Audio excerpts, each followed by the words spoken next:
Tracks two Tajnagar. Tracks એટલે કે પાટાઓ, રસ્તાઓ, રેડી, અને તાજનગર એટલે કે ભાઈ રસ્તાઓ તાજનગર સુધીનું કંઈક આમાં આવે છે. આગળ આપણે સમજીએ. જો અહીંયા છે, બાજુમાં ફોટો પણ છે, રેડી, મસ્ત. હવે જુઓ, four 25 years the residents of Tajnagar village near Gurgaon lobbied for a railway station in their village.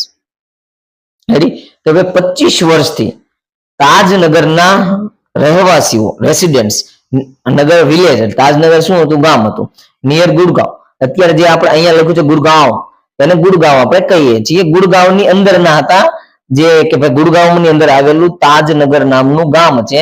એના લોકો 25 વર્ષથી રેલવે સ્ટેશનની ડિમાન્ડ કરતા હતા એના ગામમાં. શું કામ? કે એના ગામમાંથી પાટા જતા હતા પણ રેલવે સ્ટેશન નહોતું. એટલે કે ભાઈ એ લોકો પોતાની ડિમાન્ડ કરતા હતા કે અમને આપો 25 વર્ષથી, 1-2 નહીં, 25 વર્ષથી. when the demand was not met, જ્યારે એમની ડિમાન્ડ હતી એ પૂરી કરવામાં ના આવી, the villagers decide to take matters into their own hand. પછી વિલેજર્સ એટલે કે ભાઈ ગામના લોકોએ ડિસાઇડેડ એટલે કે ભાઈ નક્કી કર્યું ટુ ટેક મેટર, કે ભાઈ જે બાબત બની છે, જે મેટર થઈ છે, એને પોતાના હાથમાં, ઇન્ટુ ધેર આઉન હેન્ડ્સ, પોતાના હાથમાં. હવે આપણે સરકાર ભરોસે નથી રહેવું, હવે આપણા ગામનો પ્રશ્ન છે, આપણે સોલ્વ કરવો છે. રેડી, એવું એણે નક્કી કર્યું, હાથમાં વાત લઈ લીધી. They pulled in 21 lakh rupees and built a railway station on their own. હવે ભાઈ તે પુલ્ડ, એમણે ખેંચ્યા. પુલ્ડ એટલે શું? કે ભેગા કરવા, ખેંચવા.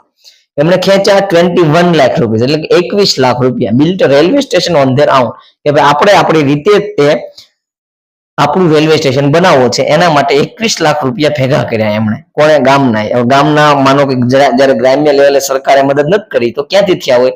સ્વાભાવિક છે કે ફાળો થયો હોય.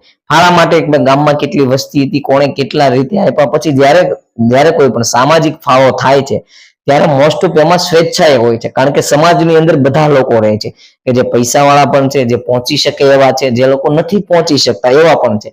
તો આમાં જો જ્યારે સામાજિક કાર્ય માટે કોઈ પણ જગ્યાએ ફાળો થાય ત્યારે એનો આંકડો ફિક્સ ન હોય, પણ ત્યારે એવું યથાશક્તિ, એટલે જેની પાસે વધારે પૈસા હોય એ વધારે લખાવે, ઓછા હોય એ ઓછા લખાવે. આ એક સામાજિકકરણનો નિયમ છે કે જ્યારે સામાજિક કાર્ય માટે પૈસા ભેગા થાય ત્યારે યથાશક્તિ હોય, ત્યારે કોઈ ફિગર ના હોય. આપણે જ્યારે ફીસ હોય, સ્કૂલની ફીસ છે તો ફિક્સ હોય, 20,000 રૂપિયા પહેલા ધોરણમાં. સપોઝ જે કોઈ પણ જેવી સ્કૂલ એ પ્રમાણે એનો પ્રાઇસ રહે. પણ હું તમને કહું છું એમાં હોય, પણ એક જ્યારે સામાજિક કાર્ય થાય છે ત્યારે જ્યારે કોઈ પણ નું છે ત્યારે સામાજિક કાર્યમાં ફિક્સ રેટ હોતો નથી, યથાશક્તિ લોકો દે છે. રેડી, હવે આગળ છે મોસ્ટ ઓફ છેલ્લે પૂછ્યા હતા 21 lakh. Okay, most of the 3,000 people living in the village are farmer. હવે જો ગામડાની અંદર જે 3,000 લોકોની વસ્તી હતી, હવે એ 3,000 વસ્તીમાં વધારે માત્રામાં ખેડૂતો હતા, કારણ કે ગ્રામ્ય લેવલે ખેતીનું પ્રમાણ, આ વાત છે 90s to early 20s ની, એટલે કે મતલબમાં કે 1970 ના દાયકાથી 2000 ના શરૂઆતના વર્ષો, એટલે કે 7, 8, 9, 10 આ ટાઈપના વર્ષોની વાત છે. ત્યારે જો ભારતીય ગવર્મેન્ટ જ્યાંથી ટ્રેક નીકળે છે ત્યાંથી ધારક તો એ બનાવી શકત, પણ કોઈ પણ સંજોગો અનુસાર એમને કદાચ નહીં બનાવ્યું હોય, એનું આગળ આવશે. હવે એ લોકોએ પૈસા ભેગા કર્યા, કોણે? 3,000 ગ્રામ્ય લોકોએ. But such was the burning desire to have a station in the village, everybody contributes according to their capacity. મેં કીધું ને એમ કે ભાઈ બધા પોતપોતાની હેસિયતની હિસાબથી પોતાની યથાશક્તિ આપે. પણ અહીંયા જો એક શબ્દ આવ્યો કે ભાઈ બર્નિંગ ડિઝાયર. બર્નિંગ એટલે કે ભાઈ બળવું, ડિઝાયર એટલે કે ભાઈ ઈચ્છા. આપણે કહીએ કે ભાઈ ડિઝાયર, જ્યારે સ્વિફ્ટ ડિઝાયર ગાડી છે ને તો એ સ્વિફ્ટ એક પક્ષીનું નામ છે, ડિઝાયર એટલે કે ભાઈ ઈચ્છા છે. એમ ડિઝાયર એટલે કે ભાઈ ઈચ્છાઓ, મનુષ્યની ઈચ્છા. અહીંયા એની પ્રબળ, બર્નિંગ ડિઝાયર એટલે કે ભાઈ પ્રબળ ઈચ્છા હતી કે ભાઈ આપણા ગામની અંદર શું હોવું જોઈએ? તો કે ભાઈ રેલવે સ્ટેશન હોવું જોઈએ, કારણ કે રેલવે ટ્રેક જાય છે. રેલવે સ્ટેશન હોવાના પણ ઘણા ફાયદા છે, એ ગ્રામ્ય લોકોને ખબર હતી, કારણ કે જો આપણા ગામમાંથી રેલ નીકળે છે આ તાજનગરમાંથી, પણ ત્યાં ઊભી નથી રહેતી, તો ગ્રામ્ય લોકોને ફાયદો નથી પહોંચતો. પણ ત્યાં સ્ટેશન હોય તો એ લોકોનું એક તો ટ્રાન્સપોર્ટેશન ઈઝી થઈ જાય. પછી જ્યારે રેલવે સ્ટેશન છે તો એમને જ્યાં જવું છે અથવા કે સામાન મોકલવો છે, ક્યાંકથી સામાન લાવવો છે, તો આ પણ ઈઝી થઈ જાય. પછી બીજી વસ્તુ એ છે કે જે ગ્રામ્યની અંદર રેલવે સ્ટેશન હોય છે એના એક વિકાસ અલગ થાય, કારણ કે શું થાય, રેલવે સ્ટેશન છોકરાઓ બહાર ભણવા જઈ શકે. પછી એ કોઈ પણ ટ્રાન્સપોર્ટેશન છે, રેલ ટ્રાન્સપોર્ટ, રોડ ટ્રાન્સપોર્ટ કે બાય એર ટ્રાન્સપોર્ટેશન જે છે, ટ્રાન્સપોર્ટ થાય છે, રોડ છે, એ લોકોના એકાબીજાને મળવાના સમય ઘટાડે છે. માનો કે અત્યારે તમે માની લો કે તમે દિલ્હી છો, કોઈ પણ, હું સપોઝ હું દિલ્હી છું, મારે ગુજરાત આવવું છે, પણ જો હું કદાચ બાય એર આવીશ તો હું 3 કલાકમાં ગુજરાત પહોંચી જઈશ. મારું બધું માનો કે ત્યાંનું તે બોર્ડિંગ પતી જશે, અહીંયાના જે કઈ પણ ઓલા એરપોર્ટ નું હતું બધું પતતા 3 કલાક થશે. પણ હું ટ્રેનમાં આવીશ તો 24 કલાક થશે અથવા 18 કલાક થશે. પછી હું બસમાં જઈશ તો એ પ્રમાણે ટાઈમ વધશે, હું ચાલીને જઈશ તો ટાઈમ વધશે. એટલે રોડ કનેક્ટિવિટી, જ્યારે ટ્રાન્સપોર્ટની કનેક્ટિવિટી બને છે એ સમય ઘટાડે છે, સમયનો સદુપયોગ થાય છે એનાથી. એટલે પણ એ ઉપયોગી છે. એ ગામના લોકોને ખબર હતી એટલે એ પણ એમને જોઈતું હતું. પછી આગળ, ranging from 3000 rupees to 75,000 rupees. માનો કે જે 21 લાખ રૂપિયા ભેગા થયા ને, એ કઈ રીતે થયા કે ભાઈ 3000 લોકોમાંથી ઘણા લોકો 3000 આપવા વાળા હતા, ઘણા લોકો 75,000 આપવા વાળા હતા, ઘણા લોકો આમને વચ્ચેના આંકડા વાળા હોય, પણ મિનિમમ અમાઉન્ટ લોકો 3000 આપી હતી અને મેક્સિમમ 75,000 આપી હતી, જેની જેવી કેપેસિટી. તે donated money for the station and we started the construction in જાન્યુઆરી 2008. હવે જો વિચારો, 2008 માં તે આપણા દેશના ગ્રામ્યજનોને પોતાના પૈસે રેલવે સ્ટેશન બનાવવા પડે છે. તો કે એની પહેલા સરકારે ઘણા ઘોટાળા કર્યા છે, પણ એ ત્યારના જે કોઈ પણ રેલ મિનિસ્ટર હતા કે જે તંત્ર હતું એમની એ બેદરકારી, નહીં તો ભારતની જનતાને પોતાનો પૈસો ગ્રામ્ય લોકોને ભેગો કરીને પોતાનું સ્ટેશન બનાવવું પડે, એ બહુ દયનીય હાલત કહેવાય. 2008 માં તો હજી સારી પરિસ્થિતિ આવી હતી તે, ત્યારે સરકારે એફોર્ડ કરી શકતી હતી, પણ એ બધું સરકારનો એનો મામલો છે. આપણે અહીંયાથી શીખવાનો છે કે કાળા માથાનો માનવી ધારે એ કરે. તમારે મારે બધાને આપણે કાળા માથાના માનવી છે. કોઈ પણ માણસની જે ઈચ્છા શક્તિ હોય એ કરી શકે છે, બસ એના માટેના એને પરિશ્રમ કરવો પડે. બસ એ જે છે એને ચોંટી રહેવું પડે, આ કરવાનું થાય છે એટલે કરવાનું થાય, ગમે એ થાય. રેડી? આગળ, સેજ રણજીતસિંહ, અ ફોર્મર વિલેજ સરપંચ. 2008 ની અંદર એ જે દાન એકત્ર કરીને થયું હતું, એનું રેલવે સ્ટેશન બનાવવાની કામગીરી શરૂ થઈ. આવું ઈ ગામ, કયું ગામ? તાજનગર ગામના સરપંચ કોણ હતા? રણજીતસિંહ. રણજીતસિંહ એટલે તાજ. જો આમાંથી આપણે યાદ રાખવાનું છે, 2008 માં કામ શરૂ થયું હતું, 21 લાખ રૂપિયા ભેગા થયા હતા, 3000 ગ્રામ્યજનો હતા, એમણે કોઈક 3000 થી 75,000 સુધીની અમાઉન્ટ આપી હતી. પછી સરપંચનું નામ રણજીતસિંહ હતું. આ એટલું યાદ રાખવાનું છે. There are a large number of people in the village who need to go to Gurgaon, Delhi and Rewa. હવે જ્યારે આપણે ત્યારે પણ જોઈએ છે કે ગામડું છે, ગામડાથી પછી એક તાલુકો લેવલ હોય, જિલ્લો લેવલ હોય, અથવા ગામડાનું હટાણા એટલે કે ભાઈ ખરીદી થતી હોય. ગામડાની અંદર એટલું બધું ના મળે એટલે આજુબાજુના સિટીમાં જાય, ખરીદી કરવા માટે જાય, મેડિકલ ફેસિલિટીઝ માટે જાય, પછી ભણવા માટે પણ જતા હોય. એટલે અહીંયા તો કે ભાઈ તાજનગર ગામની આજુબાજુમાં ગુડગાંવ, દિલ્હી અને રેવા, આ 3 પડતા હતા. દિલ્હી તો બહુ આપણે આખી રાજધાની છે, એટલે ત્યાં જે જોઈતું હોય એ મળી શકે. ગુડગાંવ પણ સારી રીતે ડેવલપ થયેલો અત્યારે પોર્શ એરિયા છે. There are students who go to college. જો આવ્યું કે ભણવા માટે વિદ્યાર્થીઓ કોલેજમાં જતા હતા. ટીલ નાવ એટલે કે 2008 સુધી we had to either go to Halimandi or Patvi to catch train.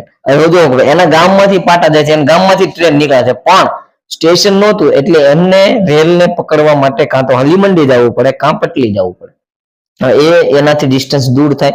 હવે એ સમય તમે સમજો કે 2008 પહેલાનો સમય, હજી તમે 2008 થી 2008 વચ્ચેનો સમય તો થોડો પણ ટ્રાન્સપોર્ટેશનમાં સારો હશે, પણ જે 1980 થી લઈને 2000 અથવા 1947 થી લઈને 2000 સુધીનો ટ્રાન્સપોર્ટેશનનો સમય કેવો હશે? ત્યારે લોકોને ચાલીને જવું પડતું હશે, પછી કોઈકની પાસે સાયકલ હોય તો, અથવા કંઈક જાહેર એવું મળતું હોય તો, એટલે બહુ તકલીફ થાય. પછી આવા બધા રીઝનને લીધે ઘણી વખતે વિદ્યાર્થીઓ ભણવાનું છોડી દે. જ્યારે વિદ્યાર્થી ભણતો નથી એટલે પછી એનો આગળનો ગ્રોથ, જે એને નોકરી લાગવાની હોય, એનો જે મેન્ટલી ગ્રોથ પણ ના થઈ શકે, એટલે પણ ગ્રામ્ય લેવલ પાછળ રહી જાય.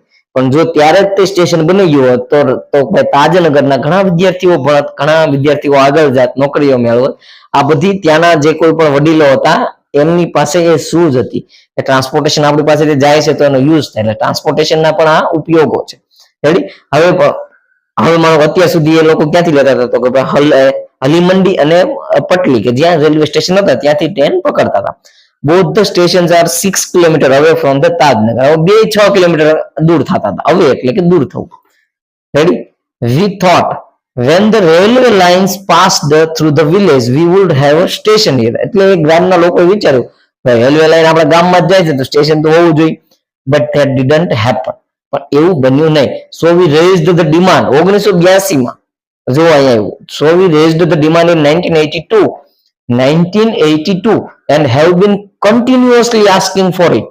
એમણે માનો કે ડિમાન્ડ તો કરી, રેઝડ એટલે કે હવે કરવું, હાથ ઉચકવો, આપણે કેમ કે રેઝ યોર હેન્ડ્સ એટલે તમે ડિમાન્ડ ને તમે કંઈક તમારો પ્રશ્ન મેકો, પ્રશ્ન ઉચ્ચારો, raised demand.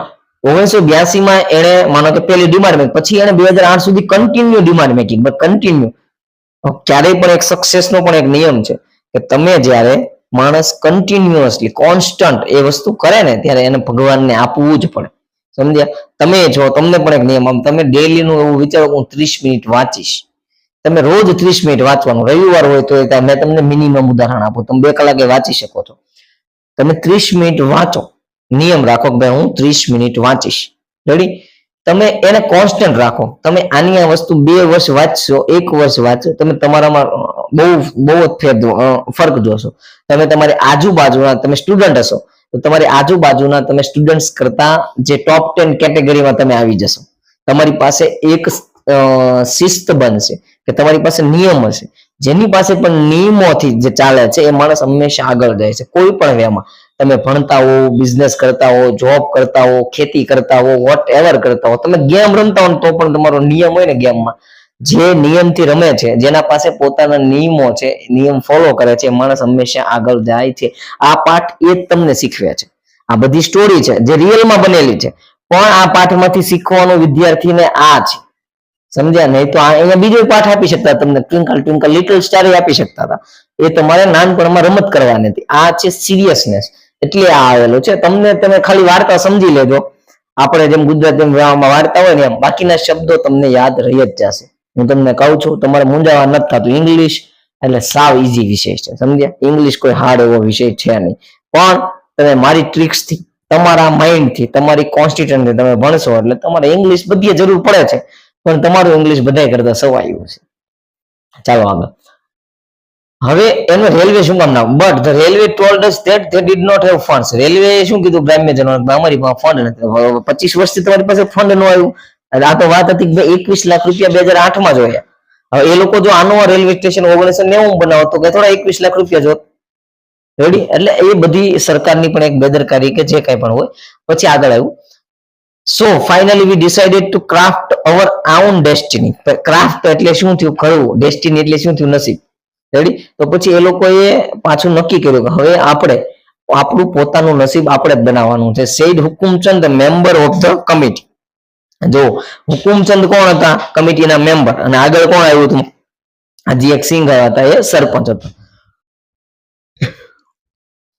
As a result, the Panchayat passed a resolution in 2008 saying that since the railway was not able to build a station for them, they would do it for themselves and with their own money.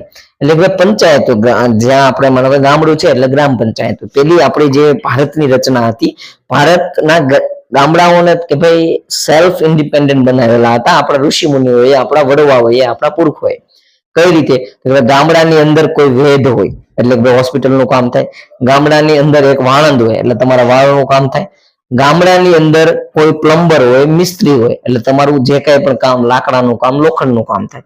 હવે જે માણસને facilities જોઈએ છે, કડિયા હોય અને ખેડૂત હોય, એ બધા માટે પોષણનું કામ, મતલબમાં કે જે કોઈ પણ ધાન ઉગાડે, આ બધું ગામડાઓને સિસ્ટમ આપેલી હતી, સિસ્ટમેટિક જ હતા. પણ અંગ્રેજો આવ્યા, એમને ખબર હતી કે આ લોકો બહુ આગળ છે. આપણે જોયું ગામડાના ગામડું છે, ગામડાના પાણી માટે ગામડામાં તળાવ હોય છે, અથવા મોસ્ટ ઓફ ગામડા નદી કિનારે છે એટલે પાણીનું પણ સોલ્યુશન હતું આપણી પાસે.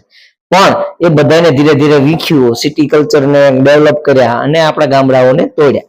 હવે જો એઝ અ રિઝલ્ટ પંચાયત, ગ્રામ પંચાયત હતી, એને એક રિઝોલ્યુશન કે ભાઈ એક એને રિઝોલ્યુશન એટલે કે સોલ્યુશન, સોલ્યુશન નું રિઝોલ્યુશન. સોલ્યુશન એટલે કે શું થાય? તો કે ભાઈ તોડ બનાવ્યો. એને આનું એક કે ભાઈ એક આપણે કઈક નિરાકરણ લાવીએ કે ભાઈ નિરાકરણ સ્વરૂપે 2008 માં કોણે પંચાયતની કમિટીએ નક્કી કર્યું કે હવે આપણે આપણા હાથે બનાવ્યું છે, રેડી? સૂન એટલે કે તરત જ એન 11 મેમ્બર ટીમ, એટલે ગ્રામ પંચાયતમાં પાછી ગામના જે મોભીઓ, જે લોકો માની શકે, જે લોકો પાસે દીર્ઘદ્રષ્ટિ હોય, એમની 11 લોકોની ટીમ બનાવી. And team started collecting money from villager, જે પેલા 21 લાખ હતા કે નહીં, એ ગ્રામ્ય લોકો પાસેથી ભેગા કર્યા. અને 7th January 2010 as a result of their efforts એટલે શું કે ભાઈ એમણે જે એમાં ભોગ આપ્યો છે, એફર્ટ્સ, એ ભોગ ના કારણ સ્વરૂપે 7 જાન્યુઆરી 2010 ના દિવસે first railway station in the country, Bharat દેશનું પહેલું એવું રેલવે સ્ટેશન કે જે રેલવેના પૈસા આપ્યા વગર બન્યું. Ready? First railway station in the country on which the railway did not have to spend a single rupee started operation. કે એ રેલવે સ્ટેશનને ઓપરેશનલ એટલે કે ચાલુ કરવા માટે ભારતીય રેલવેએ કોઈ પણ પ્રકારનો રૂપિયો આપ્યો નથી. એટલે આમાંથી એ શીખવાનું છે કે ભાઈ દ્રઢ મનોબળથી માણસ ધારે એ કરી શકે. રેડી? પછી આગળનું આવું જ એક બીજું છે સીતાપુર સ્લાઇડ.